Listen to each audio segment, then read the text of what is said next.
and good evening. I was just about to send greetings to an old friend.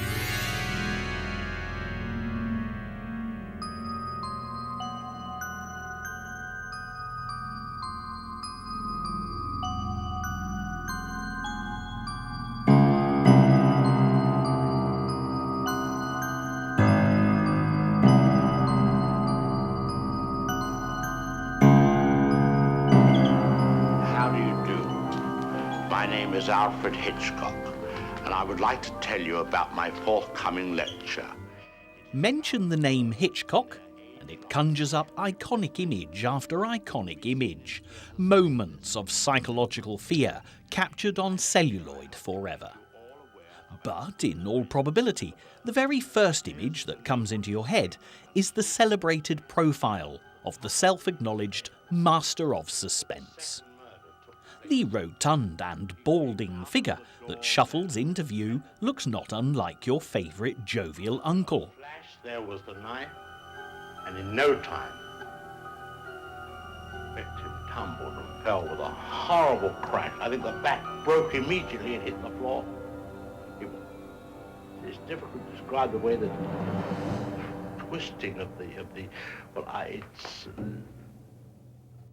He's as recognisable as the Thames Embankment in London, the Golden Gate Bridge in San Francisco, the Royal Albert Hall in London, and Mount Rushmore in Rapid City, South Dakota, all of which he used as backdrops in his various movies. But what of the man himself? Like his films, he's somewhat of a mystery. And with all good mysteries, the clues can be found at the very beginning of the story. Alfred Joseph Hitchcock was born at the home of his parents, William and Emma Jane Hitchcock, on the 13th of August, 1899. His father, William, ran a little grocery store that had been handed down to him by his own father. Alfred Hitchcock was born in the flat above it, deep in the heart of the outer London county of Essex, in the busy town of Leytonstone. Today, the house has long since been demolished, and a busy garage now stands on the hallowed ground.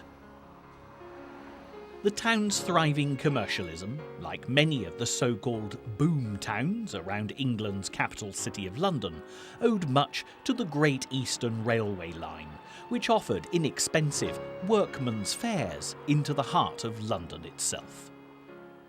The close proximity of the River Lee, which carried canal boats stocked full of various supplies to the docks and warehouses of the Thames, also helped swell the number of jobs available. From sleepy hamlets, favoured by the landed gentry, these surrounding towns became inundated with cheap housing, schools, churches, shops, and a huge groundswell of workers and their ever-growing families. Alfred Hitchcock was the third child of the Hitchcock brood, arriving 7 years later than his sister Nellie, and a good 9 years after William and Emma's first son, William Jr. It was only in 1896 that the family had moved to Leytonstone to continue their greengrocery trade. 3 years later, as Alfred Hitchcock made the first of his famous appearances, his father took out an advert in the Express and Independent Almanac promoting his wares. Fruit, potatoes, vegetables, all of them fresh every day and all orders punctually attended to. William Hitchcock was an everyman, the sort of male character who would be typified in Hitchcock films by James Stewart, Gregory Peck, or Cary Grant. An average Joe, as it were, calmly drifting through life without making a significant ripple, until forced into a situation he doesn't want to be in. On the other hand, William's wife, Emma Jane, was a stern and aloof mother to Alfred, rigid to the core, with a Catholicism that rooted her family in a strict and serious religion. It's perhaps this view of women that tainted Alfred Hitchcock's perception of the female characters in his films, leading him to use actresses of a similar look and personality. Grace Kelly, Ingrid Bergman and Tippi Hedren were all beautiful, unattainable women who appeared cold and detached, hiding their sexuality behind a mask of intellect and repression.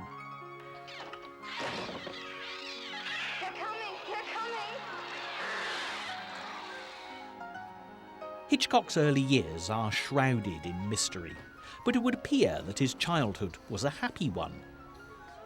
One memory, recounted by Hitchcock to anyone who would listen, was of the time his father sent him to the local police station with a note. The note stated that he was to be locked in a cell for 5 minutes to show him what happened to little boys who did wrong. It was either a valuable life lesson that his father was trying to bestow, or an elaborate practical joke, as his grandfather was a policeman and would no doubt have had friends in the close-knit constabulary. Either way, the slamming shut of the cell door was a memory that Hitchcock would never forget. In fact, he used it to end a couple of his later movies. The Great Eastern Railway line was the start of a fascination for the young Hitchcock with trains and, subsequently, all forms of transportation. A love of all things connected with railways is a peculiar obsession of the English, and Hitchcock shared it to the hilt. He'd use it to good effect in most of his movies, engineering romance, danger and death on train, car, boat and plane rides. In 1906, the Hitchcock family moved down the River Lee to take over the running of 2 existing stores in Limehouse in the borough of Stepney. William Hitchcock had grown tired of greengrocery and took up a new career as a fishmonger. One of his shops sold fresh fish, and the other one supplied a staple diet of England's favourite food, fish and chips.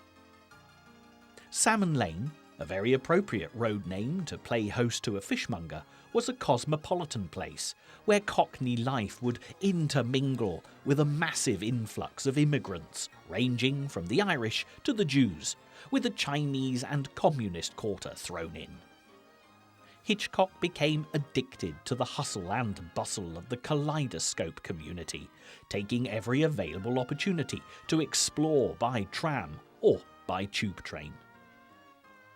It's very appropriate that the town of his birth has commemorated Hitchcock by a series of wonderful mosaics depicting scenes from his films in the underground tube station at Leytonstone.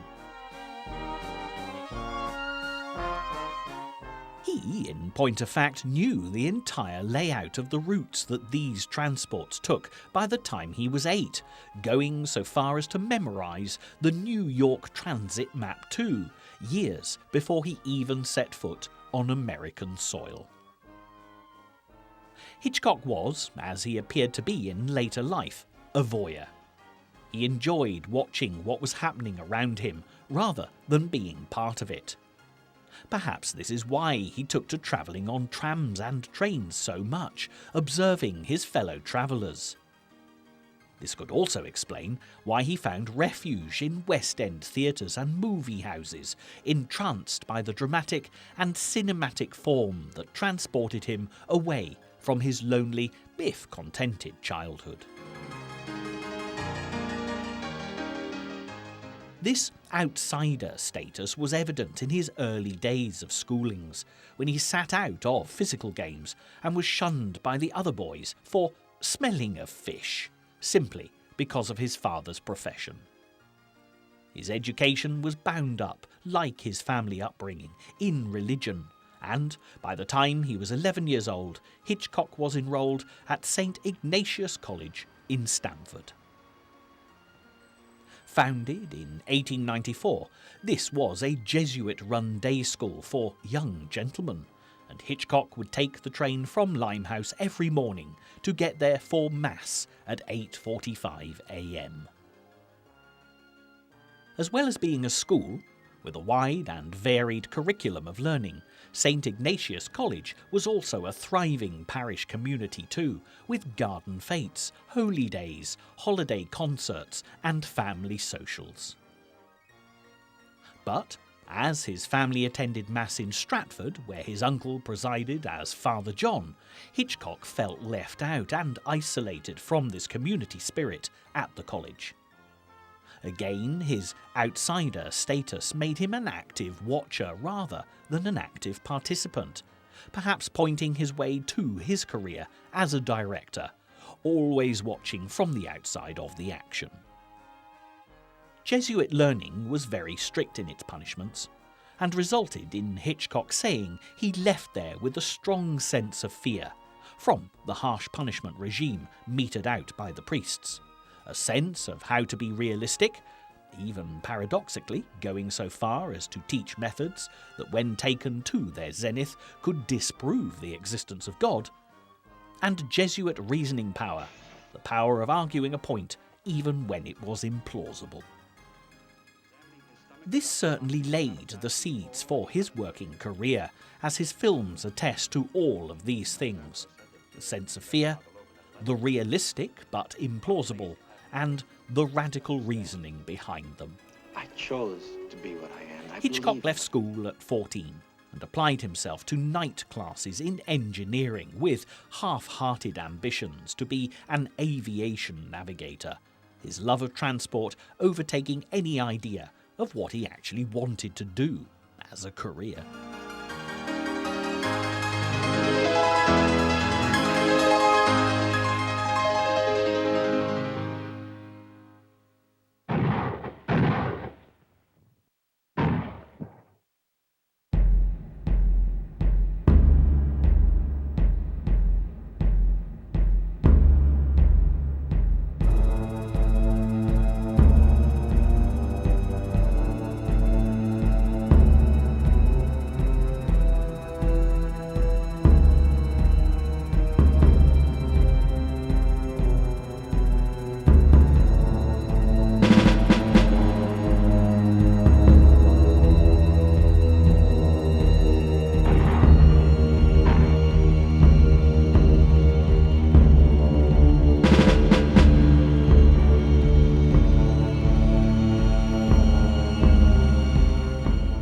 In 1914, as the First World War broke out and Hitchcock's dreams of being a navigator evaporated, he was hired by W.T. Henley's Telegraph Works, a leading manufacturer and installer of electrical cables in the District of London, which is today better known as the Barbican.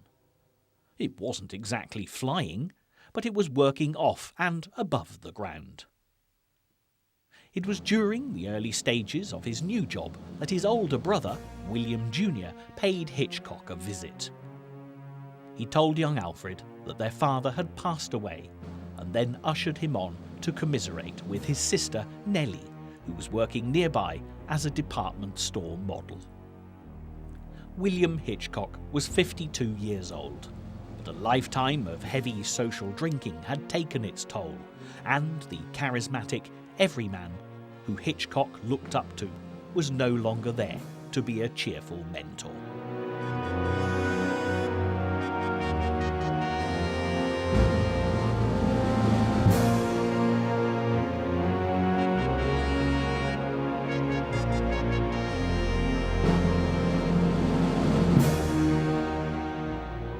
As World War I raged on, an old way of life was passing, and times were definitely changing. Hitchcock's elder brother took over the running of the family business, which left young Alfred free to continue with his more technical occupation. By the time he was 18, Hitchcock was eager to join in the fight for Great Britain's survival, but was turned down after a medical examination declared him overweight with a glandular condition, and still disturbed by his father's death. Living through the First World War in London rather than at the front line would have subjected Hitchcock to all manner of conflicting experiences on a daily basis. It was perhaps this paradox, coupled with his father's early death, that would mark the end of Alfred's carefree youth and make him begin to see all tragedies in a blackly comedic light. There are some who would suggest this to be an early twist in Hitchcock's personality. However, it was far more likely to be a straightforward defence mechanism for a young man facing the harsh realities of his time.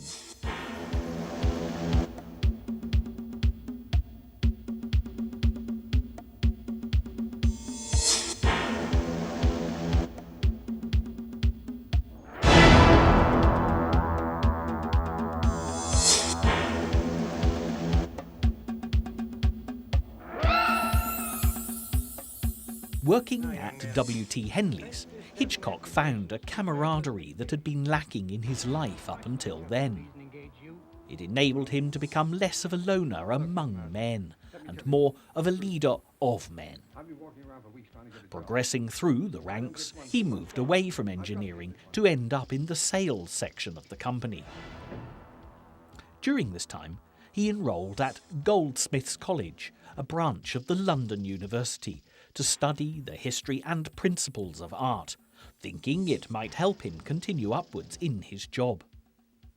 It paid off very quickly when he was drafted into the advertising division with a picture-orientated job of creating advertisements for the company brochures. A bizarre episode in Hitchcock's life began when he took dancing lessons with other employees of Henley's at Cripplegate Institute, which was situated on Golden Lane, nearby the Henley offices. The dance lessons were presided over by William Graydon, whose acquaintance had a marked effect on Hitchcock's thinking when it came to future filmmaking. In fact, the Graydons lived very near the Hitchcocks in Leytonstone, both families knowing each other through being staunch Catholics, and both with a keen interest in the theatre. Hitchcock's sister, Nellie, was on friendly terms with Avis Graydon, the younger daughter of the family throughout their lives. The Graydons' eldest daughter was married and took amateur theatre classes in London, which Hitchcock may very well have attended. Her name was Edith Thompson. In 1923, Edith's lover, Frederick Bywaters, was found guilty of killing Edith's husband.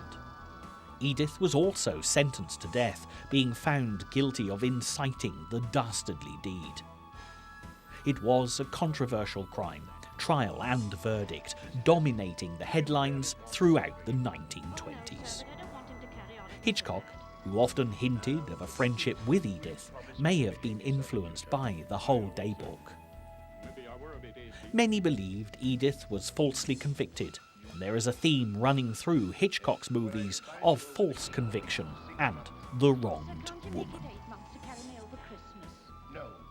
The Henley Company set up a popular in-house magazine called The Henley Telegraph, which Hitchcock not only edited, but also heavily contributed to, with many darkly humorous and fantastical tales.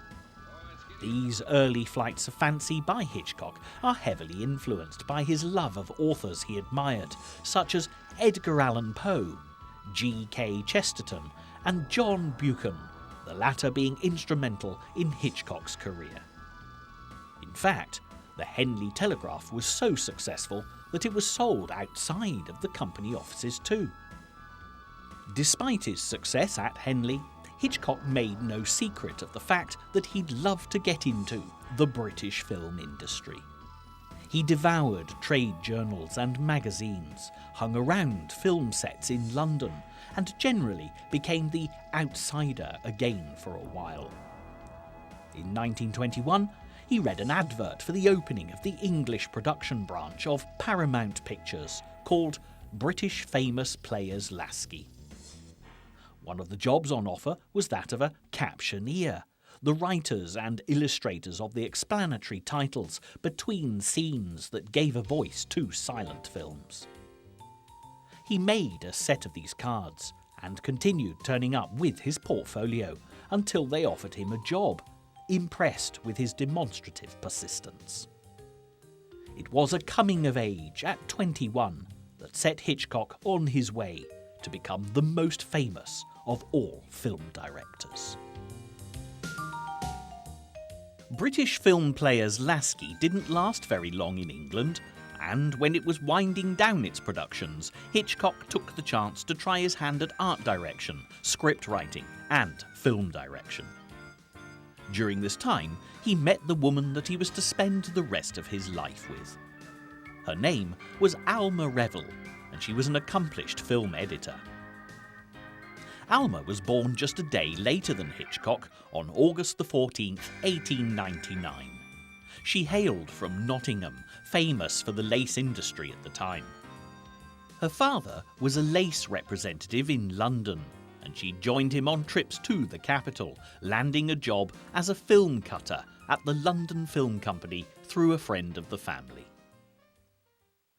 In 1923, the time of Edith Thompson's trial and hanging, a new British film company had been set up by Michael Balcon, Victor Saville and John Friedman. Michael Balcon became the most well-known and influential British producer of all time, being a master businessman with amazing powers of salesmanship. It was he who struck a deal, rare in the struggling British film industry, to allow their films to gain an American distribution deal through the Select organisation. This was a company run by Louis Selznick, a man more famous for being the father of two high-flying sons, both of whom were a great help to Hitchcock in his career. David, the younger Selznick, would become a very famous producer who would give Hitchcock his first contract in America, and the older brother, Myron, would eventually become Hitchcock's first agent in Hollywood.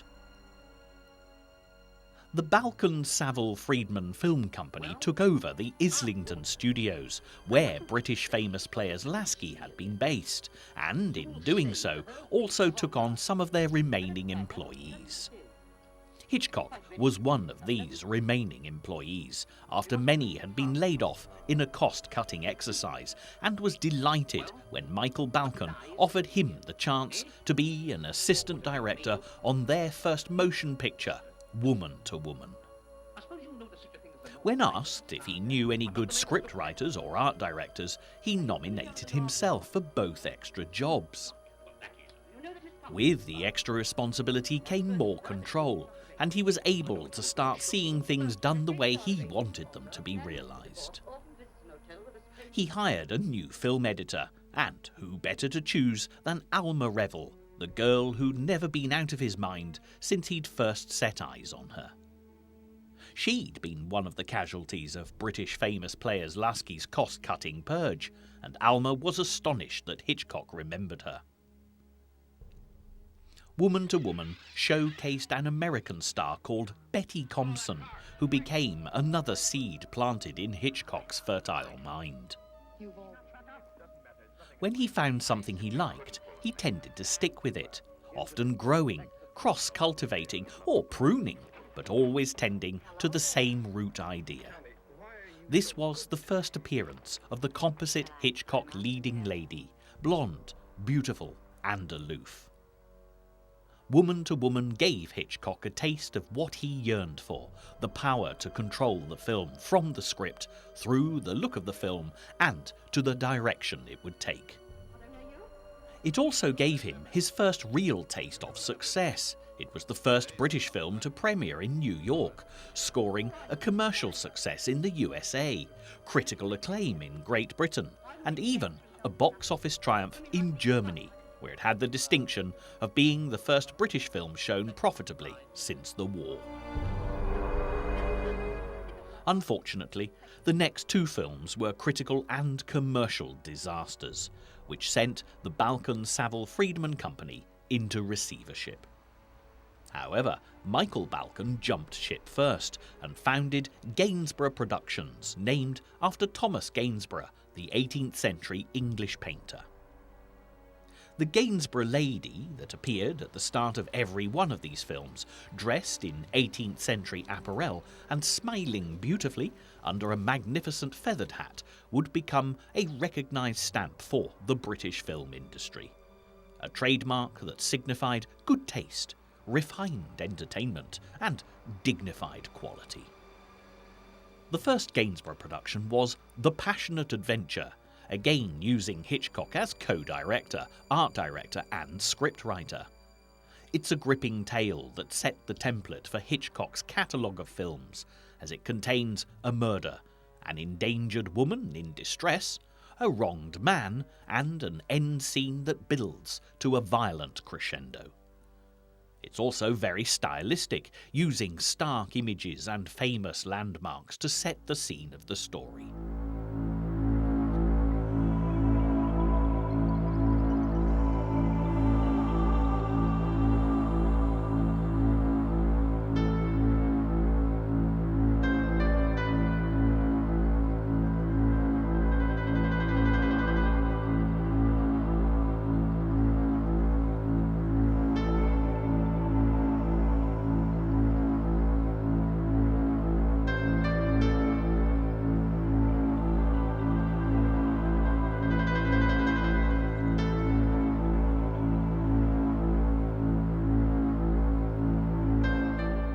Alma Revel was constantly at Hitchcock's side during his time at Gainsborough Productions, ever the faithful muse. He looked to her for approval whenever he'd finished directing a shot or sketching out a storyboard for a new sequence to film. Their relationship was cemented during frequent promotional and professional visits to Berlin in Germany, where they spent most of their time trying to cover for another Gainsborough director, Graham Cutts, who was conducting several extramarital affairs and engaging in all the seedy nightlife Berlin had to offer. It was here that Hitchcock had his eyes opened to all manner of sexual practices, again being the watcher rather than the participant. Because of his Catholic upbringing, with its strict taboos on sinful endeavours, he was fascinated by what was forbidden to him.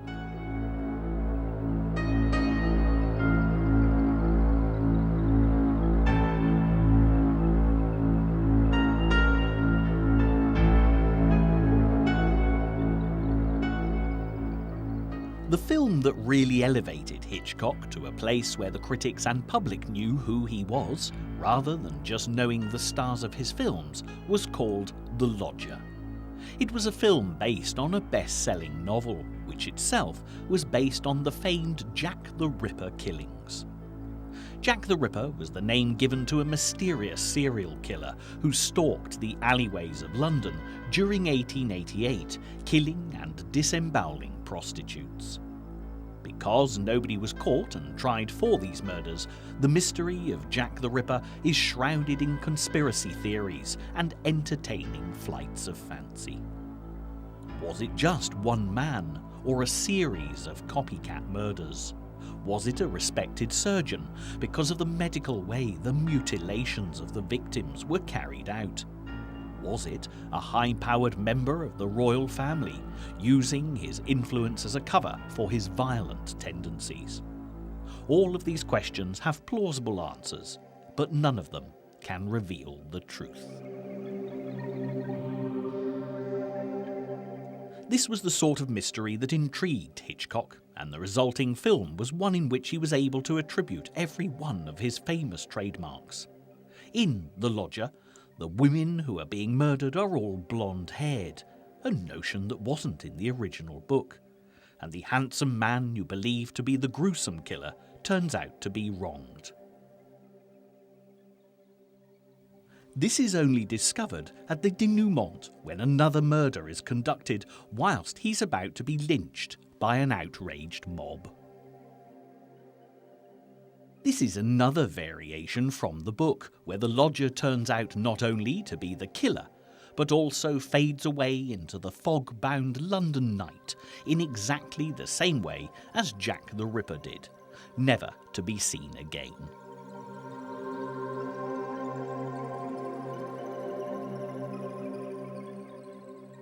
The Lodger was a resounding success, both in the eyes of the critics and the wallets of the public. Off the back of the film's unprecedented box office and critical praise, Alfred Hitchcock and Alma Revell became man and wife, exchanging vows on December 2nd, 1926. Their honeymoon route was an annual pilgrimage every Christmas for most of their lives, taking in Paris, Lake Como, and San Moritz.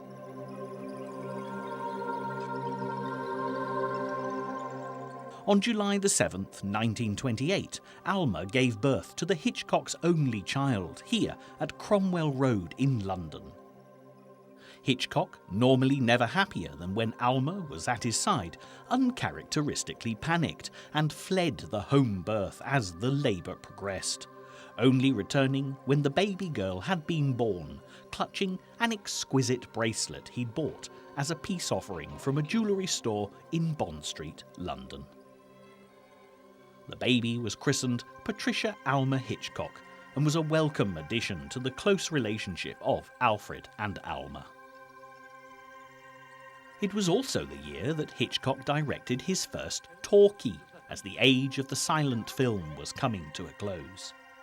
Hitchcock admitted, later in life, that he always regretted the coming of sound to movies. He said that the poetry of the medium suffered as a result, with too many subsequent movies composed of pictures of people talking rather than pictures of an unfolding story. Even though he disliked the medium, the resulting collection of Hitchcock's final British movies, with the added element of sound, were all genuine classics. The Man Who Knew Too Much, The 39 Steps, Secret Agent, Sabotage, The Lady Vanishes, and Jamaica Inn. Because of these successes, Hitchcock's American agent, Myron Selznick, tried to get his brother David O. Selznick to supply a contract for Hitchcock to work in American pictures. David was notoriously difficult and offered a deal that was well below what Hitchcock needed to be paid, accounting for British taxes and American surcharges. However, excited by the prospect of working in Hollywood, Hitchcock paid his own way overseas to attend contract negotiations, with his wife Alma constantly at his side. He finally signed in 1939 on the basis that he'd be directing a film called Titanic. This appealed to Hitchcock, as it was another story he could make that revolved around a journey.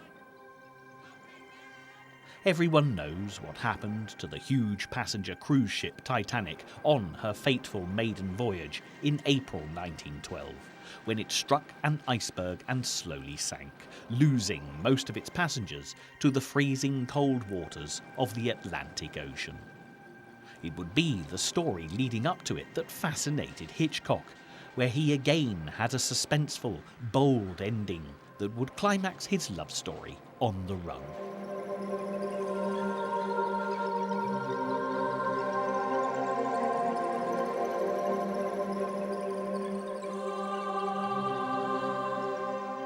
Mr. and Mrs. Hitchcock and their young daughter Patricia left the shores of England on March the 4th, 1939, sailing across the sea to the land of opportunity. As they left England behind, the clouds of a Second World War were looming large over their native shore.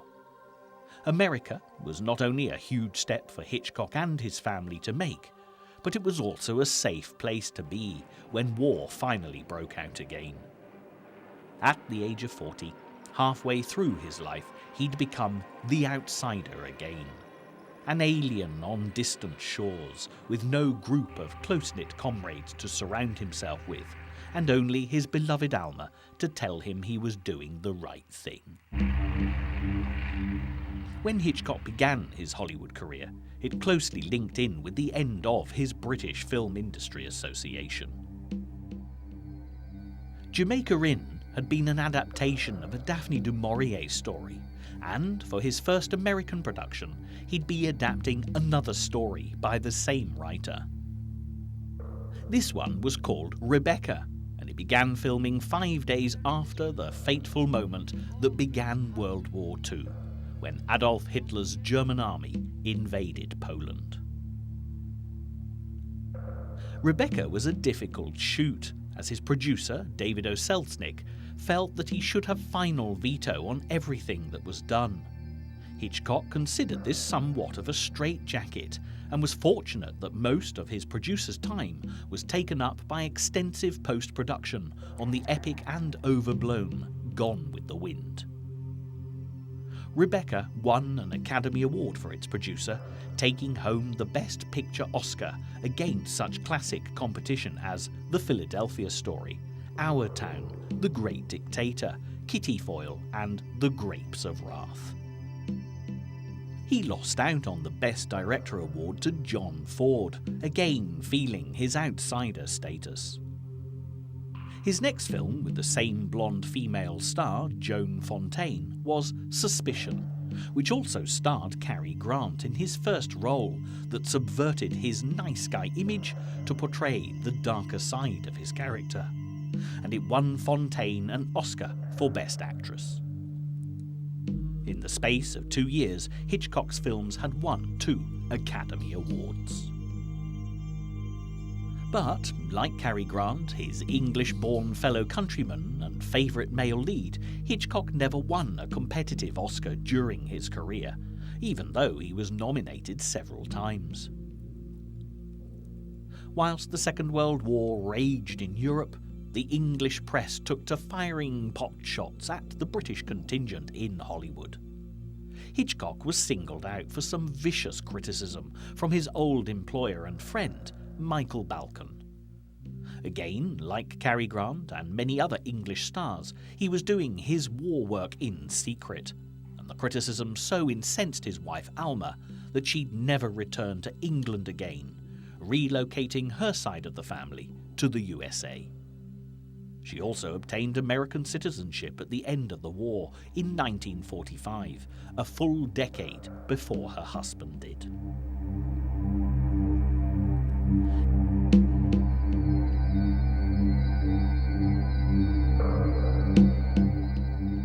In September 1942, Emma Jane Hitchcock, Alfred's mother, passed away at the age of 79. It was during the making of another Hitchcock classic, The Shadow of Doubt, which was scripted by America's eminent playwright Thornton Wilder. In the film, the mother of the main character is called Emma, and is certainly a scripted homage to Hitchcock's mother, bearing the stern, upright qualities that she was steeped in due to her Catholicism, and yet showing her caring, complex nature towards her son. The following year, Hitchcock was dealt another personal blow, as his elder brother, William Jr., died in much the same way as his namesake of a father, through years of heavy drinking and at roughly the same age. Concerned about his own health, these family deaths prompted Hitchcock to go on a rapid diet and lose over 100 pounds in weight. Ever the practical joker and clown, he managed to include his customary cameo in the film he was shooting called Lifeboat, by way of a newspaper advert for Reduco Obesity Slayer Corset, showing him in his before and after profile. Alfred Hitchcock's cameo roles are very interesting, and as his career progressed, audiences would get as much satisfaction from spotting the director as they would from working out whodunit.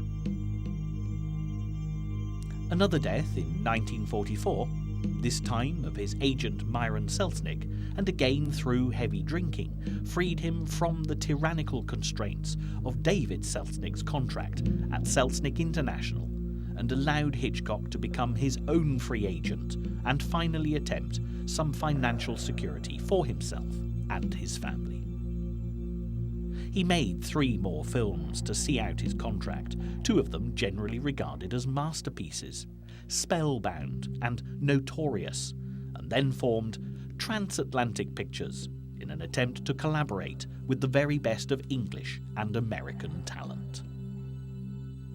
Sadly, his ideals were compromised when the company went bust after 2 experimental pictures, Rope, a stage play that was filmed in sequence and in continuous long takes of 10 minutes, and Under Capricorn. The latter of the two films was banned by many Catholic organisations in America because of the revelation that Ingrid Bergman, the star of the film, had been conducting an extramarital affair with Roberto Rossellini during the filming. Hitchcock was definitely not amused with one of his favourite leading ladies.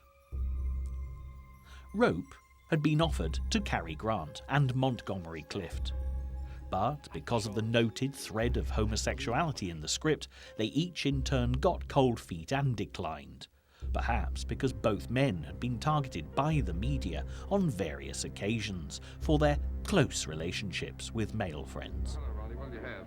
Dry martini, please. Haven't those girls arrived yet? Not yet. Who cares? Come on, let's sit down over here. Look, Ronnie, I got your note, but I'm blowed if I'll lend you £1,000. Oh, never mind about that. I shouldn't have asked you, really, but you know how broke I am, and you're rolling. No, it's not a question of whether or not I can afford it. The point is, it's too easy to lose one's friends that way. No, well, let's forget it, shall we? I shouldn't like anything to spoil our friendship. Oh, don't let's talk about money anyway, Ronnie. I'm an ill man. Oh, Oh, no, I'm not kidding. It's on the level. There's something wrong with me. Oh, well, if you're really feeling ill, why don't you let Sir James Allroyd have a look at you? Who? Sir James Allroyd. He's a bit of a crank, and he'll charge you 20 guineas. He's the best diagnostician there is. Oh, no. He's what? Don't ask me to repeat that. Anyway, he'll tell you what's the matter with you. In the end, Hitchcock began his association with James Stewart, a classic American everyman figure who would work on as many Hitchcock films as Cary Grant did. After James Stewart had returned from active and decorated service in World War II, he wasn't sure that acting was exactly a man's job, and sought out meatier and more complex roles. Rope was the first of a long line of twisted everyman figures that contrasted with his original folksy image. Whilst Alfred Hitchcock was making these two films, his wife was revelling in her usual role as scriptwriter and had been spending huge amounts of time with their mutual friend, Whitfield Cook. According to Cook's private journals, their closeness developed and they began having intimate relations. Whether or not Hitchcock knew about this is open to debate. He long touted himself as impotent and stressed that his daughter Patricia was the result of his one and only foray into the world of Catholic sin. Both the scripts Alma Hitchcock worked on with Whitfield Cook during their time together concerned a woman torn between two lovers. Perhaps she was inadvertently trying to tell her husband something, or perhaps it was just coincidence. The critical reaction to Under Capricorn, a script she championed highly, was so severe that Alma never had a script credit again, preferring to just act as Hitchcock's muse and confidant. The affair with Cook petered out after the filming was completed for Strangers on a Train, a film in which Hitchcock's daughter Patricia was cast.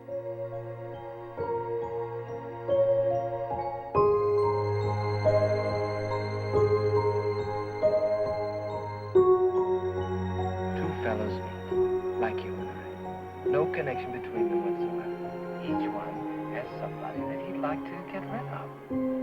So, they swap murders. Fantastic, isn't it? You didn't know when Bruno proposed this pact that he was serious. Dead serious. You had made the mistake of speaking to a stranger on a train. And now, wherever you go, whatever you do, you find yourself dominated by his evil presence. And you, Bruno, to you, killing was the answer. Murder without clue, without motive. The perfect crime. Too perfect. And Anne, life looked very attractive to you, until the love in your heart became gripped by a terror that drew you deeper and deeper into this vortex of conspiracy.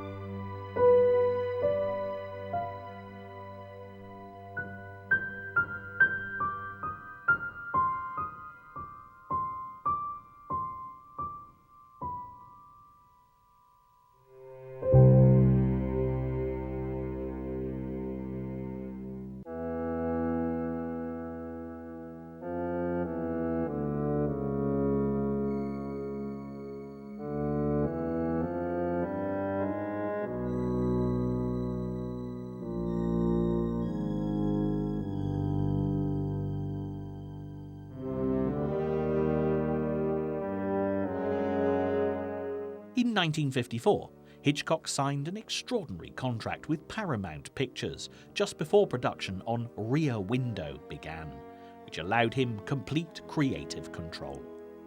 He also retained the ownership of all of his movies after an 8-year period. The Hitchcocks weren't extravagant with their money, so the deal was never about finances. It was about the ability to create a pure body of work without interference. Their only expensive habit was cultivating a small collection of art by famous post-impressionist and fantasist artists. Hitchcock's particular favourite was the Swiss painter Paul Klee, who he often compared himself to in his work. Walter Sickert was an artist who Hitchcock had many drawings by, well known for his depictions of low-life subjects. It's interesting to note that in a recent study of Jack the Ripper by American crime writer Patricia Cornwell, Walter Sickert is allegedly proved to have led a double life as the infamous serial killer.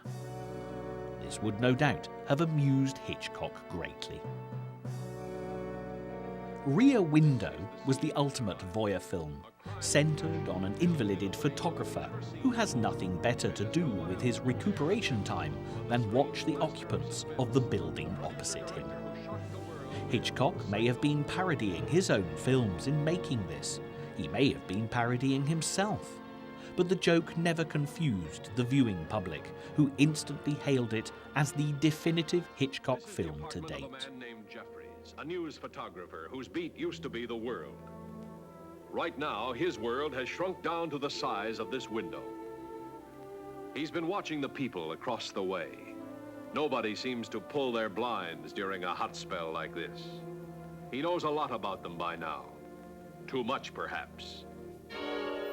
For instance, down there on the second floor, the woman pacing about.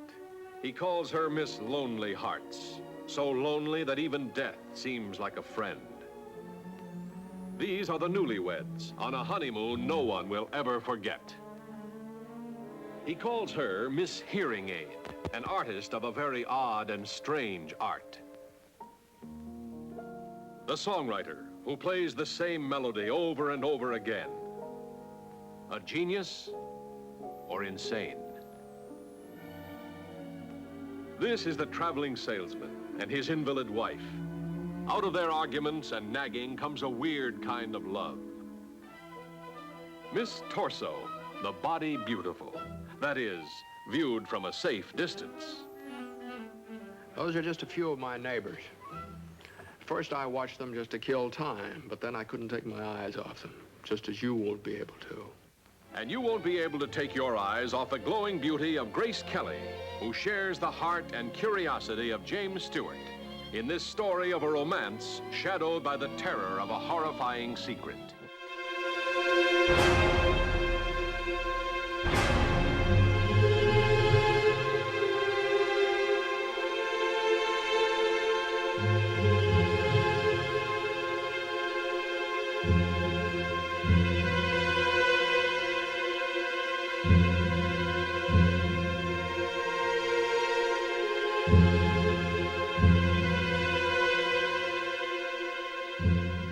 The Master of Suspense, as he'd been dubbed in the press, began his Paramount years as totally paramount to the company's finances.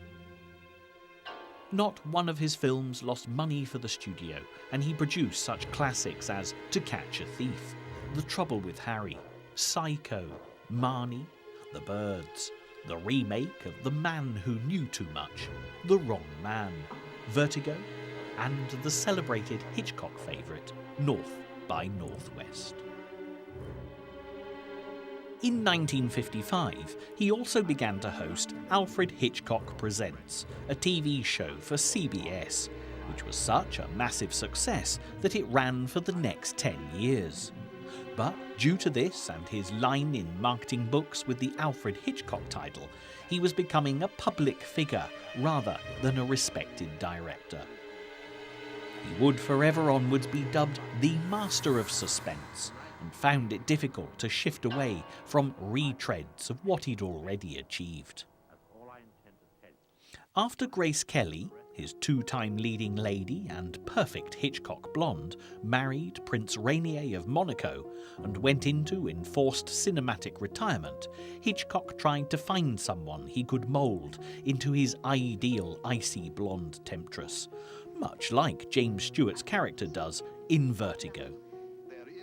He'd used Doris Day in The Man Who Knew Too Much, Eva Maria Saint in North by Northwest, Kim Novak in Vertigo, and Janet Leigh in Psycho. However, it was after spotting an unknown actress in a commercial that he actively tried to find out who she was, so she could screen test for his film, The Birds. She was called Natalie Hedren, known by her Swedish nickname Tippy, which meant little girl.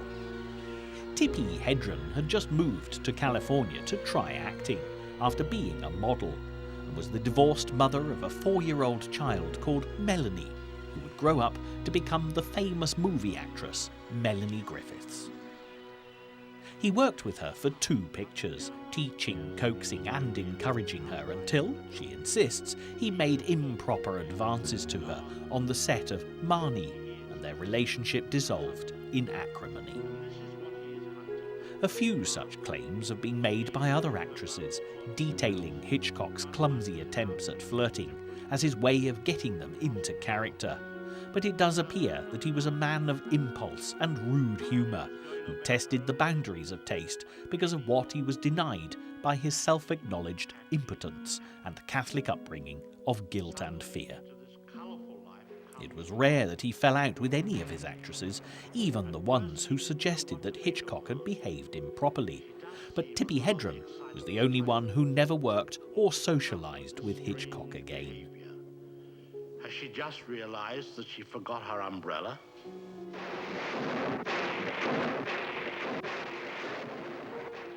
The colors. Stop the colors! What colors? Marnie's trouble goes deeper than that. Far deeper. And this is the problem which Mark must probe. But first, something must be done to calm this girl. Our hero applies mouth-to-mouth resuscitation. But that may give you the impression this picture is all sex and no mystery. Not so at all. Here, for example, Marnie is speaking to, I'm not sure who actually, but he is a man from her past, a past she seems to be denying. Oh dear, they're at it again. Let me assure you that this is all in the spirit of investigation. And this, here is further proof that Marnie is a talking picture. You don't love me. I'm just something you've caught. You think I'm some kind of animal you've trapped. That's right, you are. And I've caught something really wild this time, haven't I? I've tracked you and caught you, and by God, I'm going to keep you. That should be quite enough. If you wish to hear more, you will have to buy a ticket. As for which one of them is the wild animal, there are times when I'm not sure.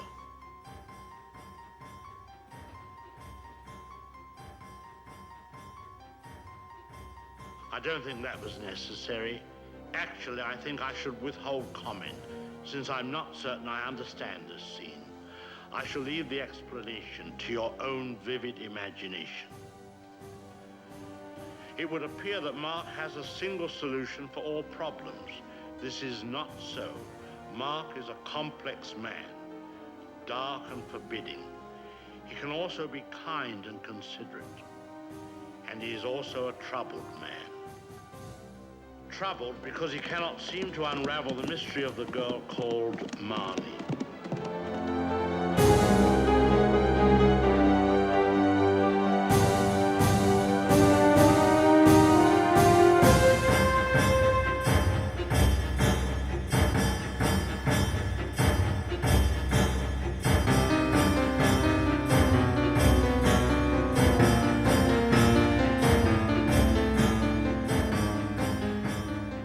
During the lucrative and creative years at Paramount Pictures, Hitchcock sensed a feeling of his own mortality as health problems began to beset him and his wife Alma.